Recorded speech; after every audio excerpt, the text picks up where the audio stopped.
Hey guys, welcome to our phonics lesson. So today we are going to be looking at the spelling I and E. Yesterday we looked at the spelling of E and A, and we learned that EA can have 4 different sounds. It can take the long E sound like in the adjacent vowels. It can also kind of swap, and it can make the long A sound. It can make the short E sound, and then in a multisyllabic word, E and A can both have a sound. Okay, so today we're going to be talking about I and E and how it can make some of the same sounds that E and A can make. So the first sound that we are going to look at that I and E can make follow the adjacent vowel rule of making that long I sounds. I and E is an adjacent vowel. So when we mark adjacent vowels, we mark both of our vowels with an X. That means that the second one is going to be silent and the first one's going to be long. Like in this word, pie. What are some other words that have that long I sound at the end? Die, tie, okay? Those are both spelled with that IE spelling and having that long I sound.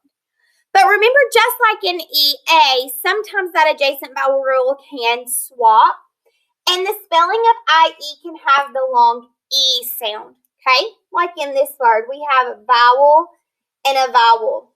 Instead of that acting as adjacent vowels, here our I is silent and our E is long. Let's read this word. Field. Field. The football players play on a field.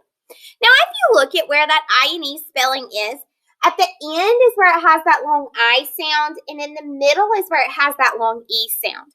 Now, I and E can also act as a suffix, like in this word here. I and E is added on to the end of the word to show that something is small. So here we have the word brown, E. It has that long E sound there, and that I is silent. So usually when it's in the middle of a word, it's going to have that long E sound, but the suffix IE can also have the long E, like in the word brownie. A brownie is a small piece of brown dessert, okay? All right, so we've learned so far that I and E spelling can have 2 sounds. It can make the long I sound like in pie, or it can make the long E sound like in field, or when it's a suffix like in the word brownie. Now let's look at another sound that the spelling E and I can make. Sometimes sometimes I and E can be reversed as E and I, and it can have that long E sound. Maybe you've heard your parents say the rule, I before E except after C. So let's look at that today. We have a vowel here, a vowel, and a vowel. This vowel on the end is that silent E, but if you notice, we have C-E-I. Now, we split that word in between that vowel and then that consonant C. Here, this E and the I reversed positions. It's not I and E, it's E and I here because of that rule, I before E, except after C. That helps us with the spelling here. Now, C and E, they make that rainbow S sound, right? So here the vowel I is short and E is long, but it has that rainbow S. So here we have the word receive. Receive. To receive something means to accept it, okay? So when we hear the sound, that K sound, then we spell that with the E instead of the IE. It's EI. Remember, I before E except after C, and then that C and that E spelling make the sound, okay? Now let's look at another sound for the spelling of E and I. Another sound for the spelling E and I is the long A sound. So let's look at this word here. We have the vowels E and I, and here together, they're going to make the long A sound, like in the word vein. A vein is an artery that carries blood throughout your body. So it's a blood vessel that carries blood throughout your body. Is a vein. All right, here we've talked a lot about G and N, right? G and N is a digraph. Here we're going to look at GH and GN following the spelling of E and I. So when we have E and I, remember one of the spellings for that is the long A sound. Okay? When it's followed by those when it's followed by the consonants G and H are going to be silent. Okay? So here we have the word way. Now that G and H is there for the spelling, of course, but it is just silent when we hear those sounds in that word, way. The same with this next word. We have E and I together. Here they're making long A, and the G and the N are both silent, like in the word rain. Okay? This is the rain, like a king can reign over the kingdom. Okay? Then we're going to talk about I and E making their separate sounds. Long I and then long E. Okay? So let's go ahead and let's code this word. Q and U are coded together because we always say qua. Okay? Then we have I and E. Here, both of these vowels are going to act alone. Okay? So we know that we can only have one vowel per syllable, so we have to split that I and that E. Now it makes sense for this I to be long. And then here, usually the E would be short, but it's actually not going to be that long E. It's going to be the schwa sound here. Okay? So it's going to be a schwa sound, like in the word quiet. Quiet. Remember the schwa sound is that sound. Okay? All right, now we're going to look at another word here. So we have a vowel, a blend, vowel, vowel. Here we go back. We have the vowel U and the blend TR. TR is not a commonly split blend, so it's going to run to the vowel behind it, and I'm going to split this word in between the U and the blend. Then I have I and E. Here they're both going to act as vowels for the consonant, so we're going to split it. Then we're going to have long I because that I ends it, and then we're going to have the schwa E. Okay, we have the word new, tree, ant. Nutrient. Here that long I took on the sound of long E. Listen, new, tree, ant.